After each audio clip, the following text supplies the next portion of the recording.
This is a video tutorial to learn how to request an ePortfolio section activation for your course. Once you go to the BCC homepage, top right corner you'll find the Quick Links link. Click on it and you can see that ePortfolios is in the center. Click on that. That'll take you to the homepage of the ePortfolio website. You can get some basic information right here. If you scroll down, you will find a section activation and training session scheduling link.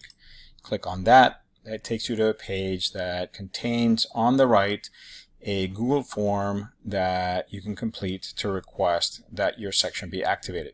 That requires your email address, first and last name, your course name, section number, include both the letter numbers and the full CUNY first number if you can.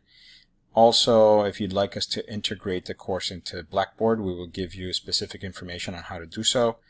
And then whether you would like a training session. The training sessions this semester are going to be mainly asynchronous and online so that students can self-pace through them.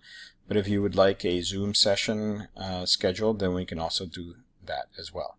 If you would like it, then you scroll down and give us some times, the type of tutoring that you would like with it. If you're going to be using a template for your ePortfolio for your course, then please follow the instructions here. However, we will be reaching out to you to coordinate how to integrate those templates into Blackboard if you are using Blackboard integration. Thank you so much. If you have any questions, please do reach out to us at bronxeportfolio@gmail.com.